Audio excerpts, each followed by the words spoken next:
Let's see.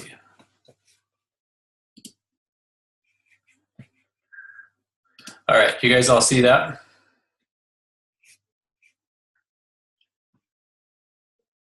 Let's see. Okay. All right. So all I can, there we go. Now I can see everybody. Okay. So what we're going to talk about tonight is creating your personal brand. And the reason I had this topic and what I thought about was I had just finished the book by Gary Vaynerchuk.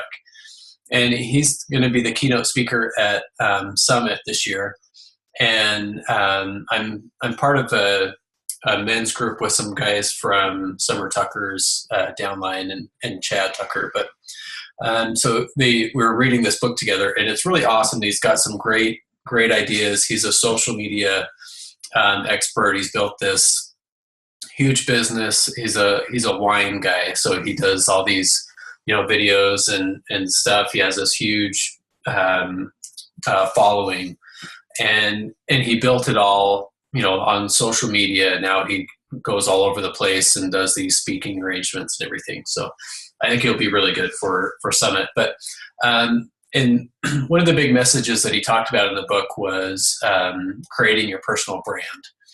And the reason why creating your personal brand is so important is that in the olden days, it used to be, when I was first growing up, you had the little shops around, where you went and bought stuff, and then it kind of went to more of the big box stores, your, Target, Walmart, Best Buy, that type of stuff. And now those big box stores are kind of fading away a little bit, and it's moving more and more to direct sales, so direct from manufacturers, online type of stuff. And so the more that you can create your own brand, your own you that's out there that people are following online, the better off you're going to be. That's what's going to carry you, forward. You don't have. You used to be a gatekeeper that you had to get past. You had to get your stuff recognized and into Target, and then you could, make it big. Or, if you're a writer, you had to get through the editor of, the magazine, the newspaper, whatever, to get your stuff published. Those were the gatekeepers. But now there's no gatekeeper. You have direct access to the public. So if you looked at some of the examples he gave was Oprah, Emeril Lagasse, the chef, Emeril, Howard Stern. These guys created their own personal brand. They were successful at what they did. Right, Howard Stern, he was a successful radio guy. Emeril was a successful cook. But when they went out and created their actual brand, which was themselves, not what they did, it wasn't radio or anything like that. It was, Howard Stern. It was him. He was his own brand. That's when they really made it huge. Was when themselves were their own personal brand. I don't know if you guys are Amazing Race fans, but Tiffany and I watch Amazing Race religiously.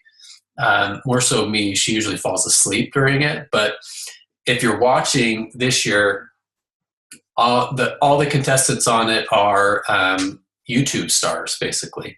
So they're people that have created their own brand and are popular on YouTube. And they're going around the world to all these different locations, and people around the world notice these guys. They're getting their pictures taken with them. They're being stopped in airports and train stations and stuff, that people know them. And they're nobody. They're not, they're not like famous. They're not celebrities or anything, but they've created this personal brand around them that made them that way. So the point of that is, it's not who you are. It's not your celebrity status or anything. It's what you're doing. It's the brand that you're creating and putting out there. So part of creating your own personal brand is finding out what you're passionate about. So if you're a Beachbody coach, you are probably into fitness, which is a good thing. So if you're passionate about fitness, then that's awesome, because you can talk about that, right? You can get out there. You're going to enjoy talking to people. You're going to enjoy researching things and learning about it. If you love fitness, but you're super passionate about scuba diving, then use your passion for scuba diving and talk about that and tie that into fitness or, whatever, but tie that into your Beachbody business, but find out whatever it is that you're passionate about. So what you're passionate about has to be something that you can talk about every single day and not get sick of, something that you can research on in your spare time and not want to rip your eyeballs out because you're so bored, or something that you can constantly do and just love doing. So that's the first part of this. Okay, these are going to go in order. So first things first, find out what you're passionate about. The next thing is make sure that you can think of at least 50 different blog topics that you can talk about. Now, we've talked in the past about having your core set of 3 to 5 topics that you're going to stick with within your fitness page or Facebook page or whatever it is that you run. So I gave the example there: faith, family, fitness, finance, and fashion.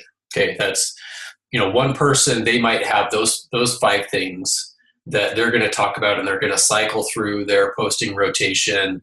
So whatever, every day of the week they're posting something about faith, family, fitness, finance, and fashion. Okay, those are my 5 topics.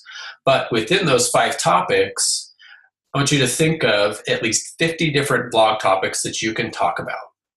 So within the fashion category, think of different topics of what type of shoe to wear, what type of dress to wear, what type jewelry, whatever. Finance, think of getting out of debt and all these different things. But so within those 5 major categories that you have, think of at least 50 different blog topics that you can talk about. When you have those, then you know that you've got something that you're passionate about, that you can speak intelligently about.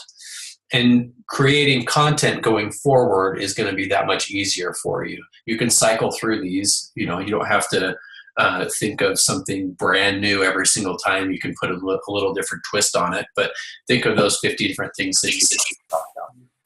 So wait, is that on top of or within the passion? So like, let's say my passion is plant-based nutrition. So that's just one of the topics I will touch on. And then this is beyond that.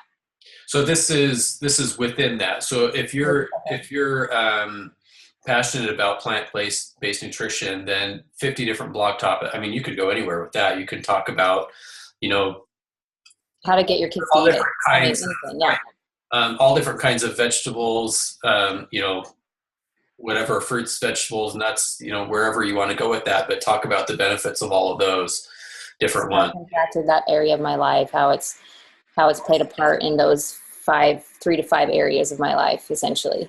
Yeah. Talk about plant-based nutrition's effect on heart disease, on cancer, on, tons of different diseases, on, whatever. So yeah, I mean, there's tons of different areas that you can go into on that. That makes sense. Okay, thanks. Yeah. Okay. So the next thing is, am I sure what my passion is what I think it is? So sometimes you might think that you really love something, but when it comes down to it, it's torture to do it. Sometimes what you think you really enjoy, maybe you don't enjoy it as much as you think you do. Maybe people told you were good at it, and so you just kind of went with it. And you were raised a certain way, and that's what you thought you enjoyed, but maybe there's something else that you are even more passionate about and love even more. So spend a little bit of time and figure out what you love. And the question to ask yourself, at the bottom of the screen there is, can you talk about it as good as anyone else? So if you're truly passionate about it and you love it, then you're going to spend time researching. You're going to spend time looking at what other people are talking about. You're going to spend time, asking questions and learning. And so can you speak intelligently about it as good as anybody else? If the answer is yes, then chances are that's probably a good indicator of what you're passionate about. Okay, so the next part is naming your personal brand. So actually, I want to say this first. Some of this stuff might be kind of review for you, if it's a review, and stuff that you already know. then that's awesome. This is a good chance for you to understand this a little bit better and then go and share it with your team. So, anyways, I just wanted to say that. I forgot. I was going to say that at the beginning. So, name your personal brand. So this is where you put the actual words on the paper. It's not something that you need to share with everybody. It's not something that you need to have as your logo on your Facebook page. It's not anything you need to put out there, but something that you write down and that you know and are aware of for yourself. So just a short little sentence. And one of the examples that Gary gave in the book was he talked about a real estate agent who, normally real estate agents will use selective language when they're talking about a house, right? They'll talk about the, charming cottage on the corner, or the, whatever words they like to use. But anyway, so he said the no BS real estate agent. This guy is going to tell you the truth about the house. He's going to tell you this one needs a ton of work. He's going to tell you that, the layout of the house is nice, but this needs a whole ton of work or whatever. But if this guy's going to come up with, my personal brand is going to be, I'm going to be the no BS real estate agent. So I'm not going to try to trick anybody. I'm not going to try to force anyone or twist things around, but people are going to know me as somebody that can come and get the honest truth no matter what. And so find out what is your personal brand? What do you want to be known as? What do you want to be out there as? Short little sentence of what you want that to be.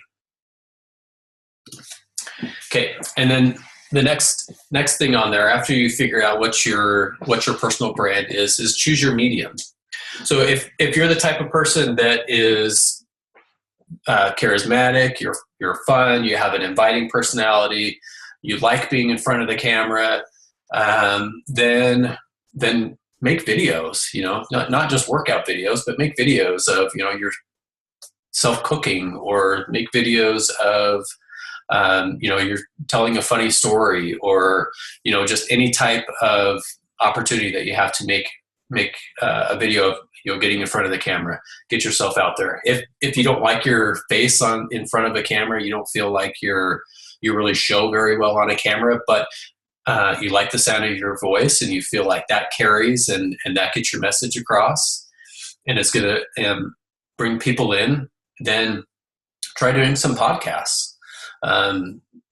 Speak and get your voice out there, get people to know you and your real personality, because sometimes your actual voice gets things across that written word cannot. So if you feel like that's something that you're good at, then try that. If you feel like I hate my voice and I don't like being in front of the camera, but I can write, then just stick with blog posts. And if you have a good sense of humor and you're funny and witty, then stick with the blog posts. So find out what your medium is, what you love, and go with that. And then the next part on here is a blog. So if you have a Facebook page, just a personal page that you run things off of, and you like that and it's working for you, then by all means stick with it. If you want to try doing a blog and it's something that you feel like you can be consistent with and you can stick with it, then do. Nobody's going to want to follow you if you start and stop, or if you post 2 days in a row and then you take a week off. If you're consistent with it, even if you're only posting 2 to 3 times a week, but that's what you stick with and are consistent with that, then people will know that that's what to expect, and they know that that's when you're going to be posting, and you can stick with that, and that's fine.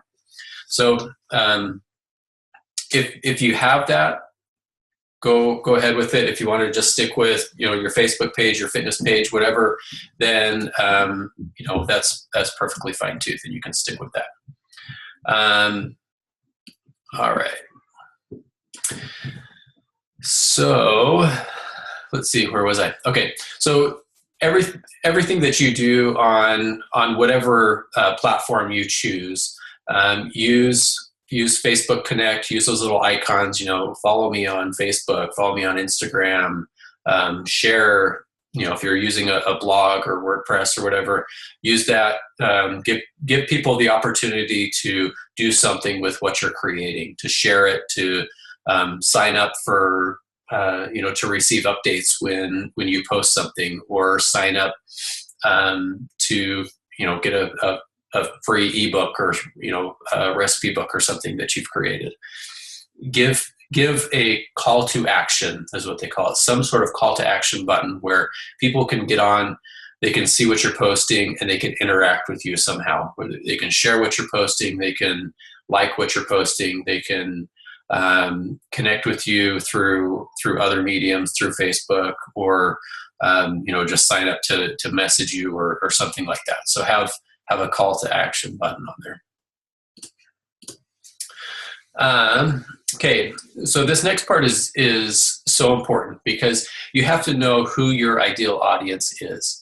If you want to just be kind of a general coach and work with all different kinds of people, you can do that, but it's going to be very slow. If you want to target and laser down and focus on who it is that you want to work with, then you have to know who your audience is and who you're talking to. To do that, you have to know who you are, because you are going to attract who you are, who you project yourself as through your social media.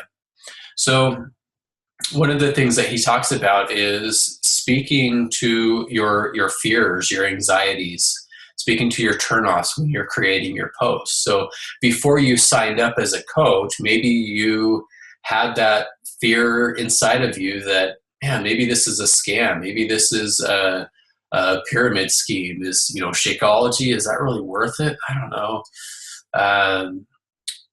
Man, are you really doing those infomercial workouts? Like, seriously, those kind of workouts?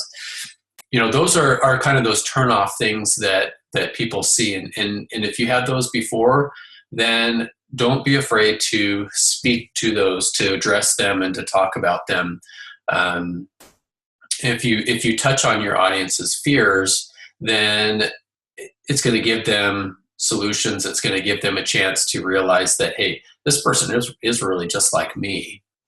And the next part on that is knowing who you are and knowing who your target audience is you can ask yourself all these list of questions here. So what age range are you going to really focus on? Are you trying to attract the married or unmarried, or both? Does it matter?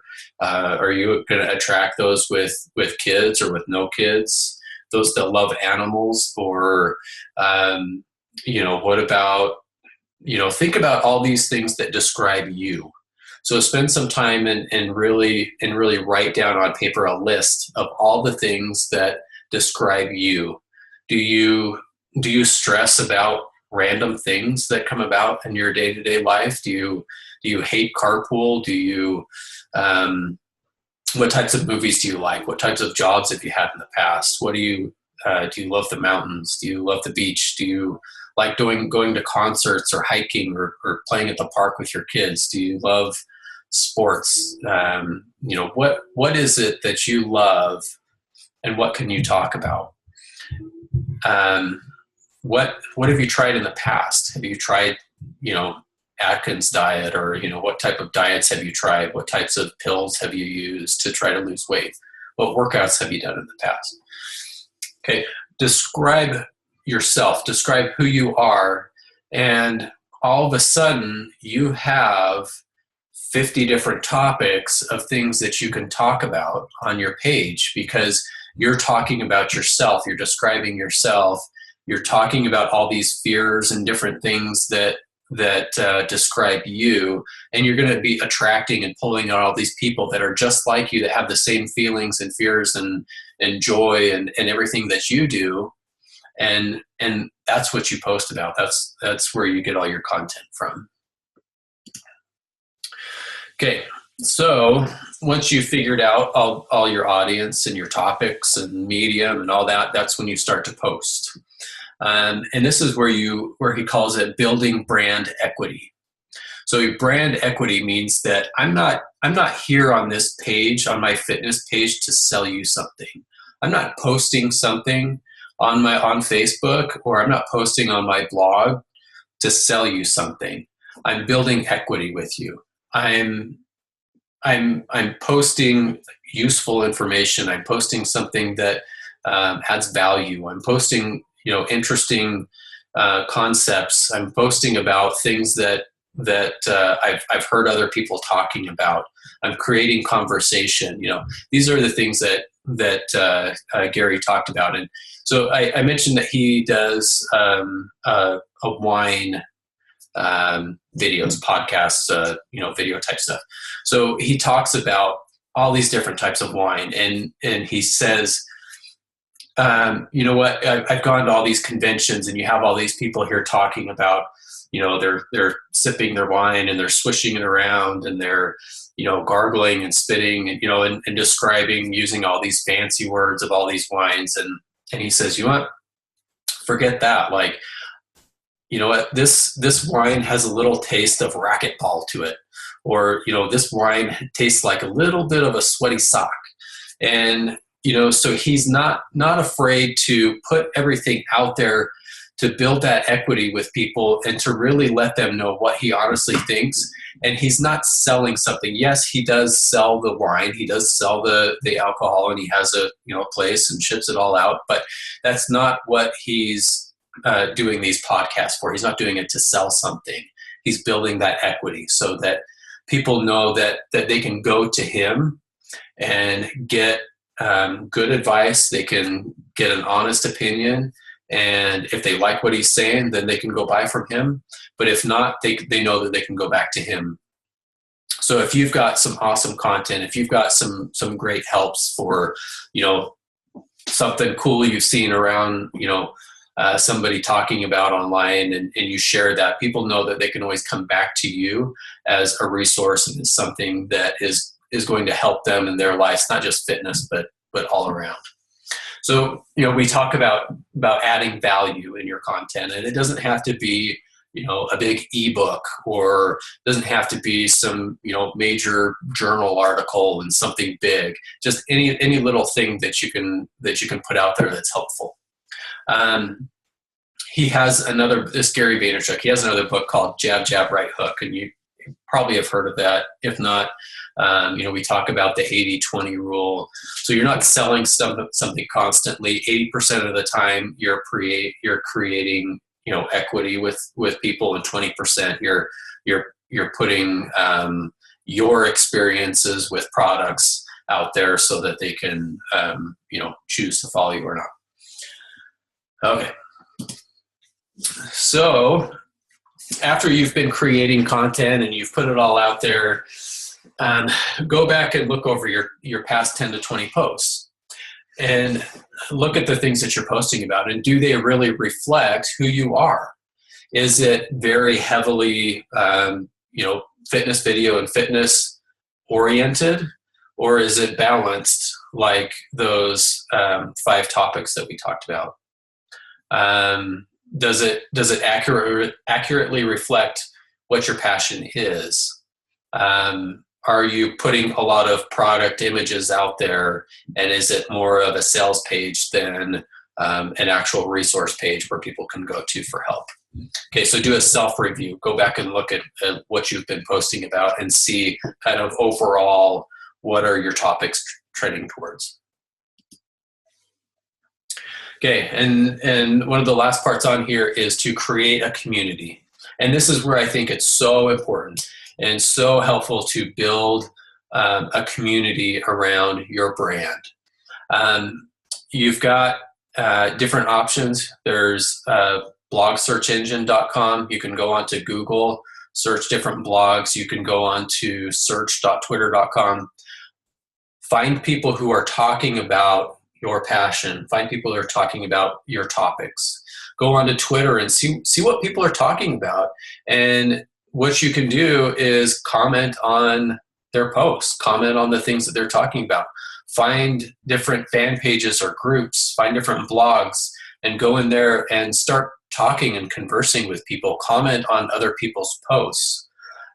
When you do that, make sure that it's linking back to where you want it to link to. You want to link back to your fitness page or blog or wherever it is, but make sure it's linked back to that. But find people who are similar minded to you and go where they are and start conversing. And this is where finding your passion really comes in, because when you can get onto somebody else's blog and you can make intelligent comments and insightful comments, then that's what's going to draw people back towards you. If you're just leaving a comment like, "Oh, cool, thanks for sharing," that's nice, but it's not going to draw anybody back to you. It's not going to draw anybody back to your page.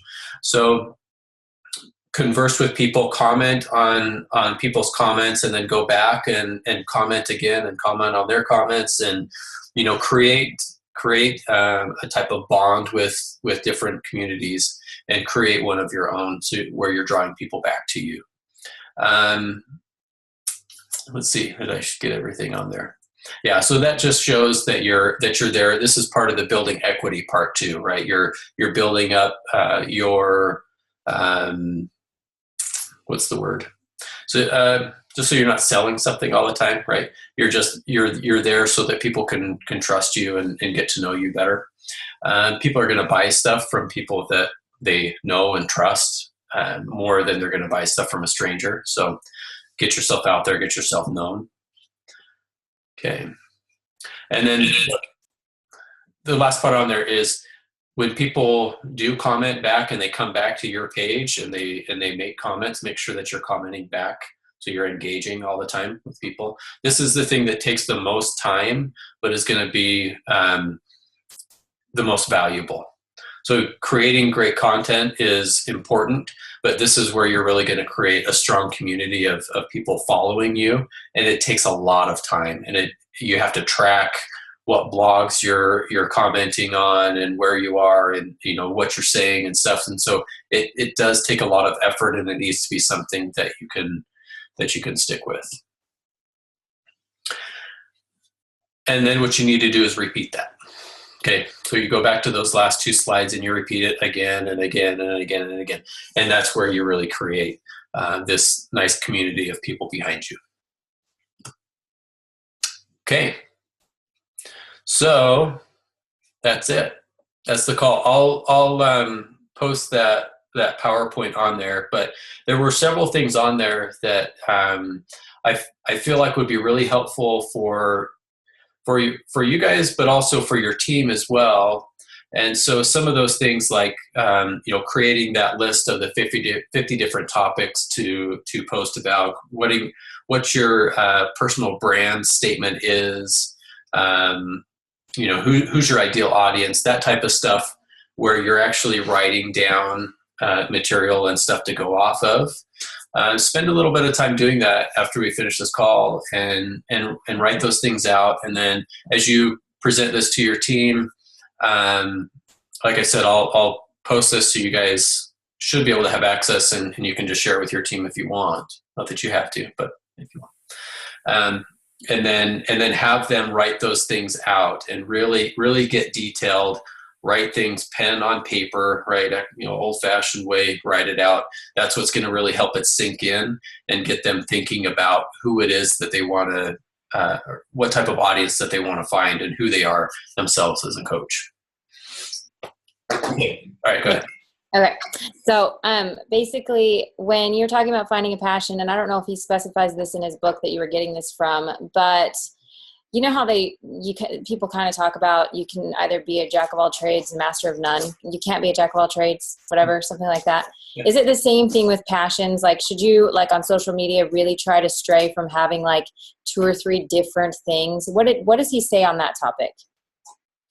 I don't know that he kind of addresses that. He just says, like, basically, people try to do too much. They find, all these different areas that they want to make money in, but like he gives the example of, the accountant out there who he makes his living as an accountant, but what he really loves is, X, Y, and Z.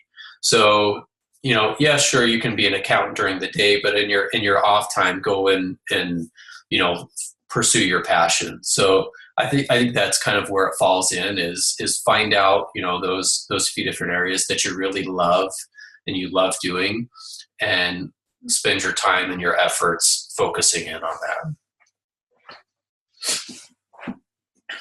So does that help? Yeah, sorry, I was still muted. Yeah, that was great. Thanks. Okay. All right. Does anybody have anything they want to share or talk about, or any questions or anything on that? What email collector? You talked about email collector. When I was trying to do it with my website, I found that it was really difficult, and now I'm looking into WordPress. I mean, are there other email collectors you might be able to put into a blog? Have you used Blogger? Have you even dived in? Dive? Whatever. Yeah, you can use, like, we use MailChimp. So if you've got WordPress, then you can just put you link WordPress and MailChimp, and then you can people go on and you can put a little box at the bottom, subscribe here to receive my newsletter, or whatever, to receive alerts when when a blog post comes in. So you can collect emails that way, and it goes into your MailChimp, and then you can create those automated emails through MailChimp and send them out. Okay, and do you have that link to your Facebook page, or just do you gather their emails from your Facebook page and manually enter them into MailChimp in the back end? Because I know you can manually make your own lists and all of that, but yeah, I don't think you can collect, well, not that I know of, at least. I don't think you can collect them off of Facebook. Yeah, I didn't think so. I just wondered if you guys knew. Yeah, not that I know of. Okay, anybody else have anything they want to talk about? Was this helpful? Yes, it was super helpful. I want to do a team call on this because I feel like it would help my coaches. Can I have your slides? Yeah. Not to make my life any easier, but I was like taking pictures and writing and trying to listen. Yeah, so I need to play it back again, but I feel like my coaches need help on branching out and finding something else to talk about. Right. Yeah. I'll post this. I'm sure I can just post it on the Rock Your Business group, and you should be able to just download it from there. Okay. So I'll put it on there. The book was called Crush It by Gary Vaynerchuk. So, and I just had the audio version of it, and it was really great. Like he's great to follow on Instagram. If you follow him on Instagram, he's got some really great posts. Yeah. I didn't realize. Yeah. He's got a good personality. So. No nonsense. Yeah. Yeah. All right. Okay. Great to see everybody. And we'll do this again next month. Okay.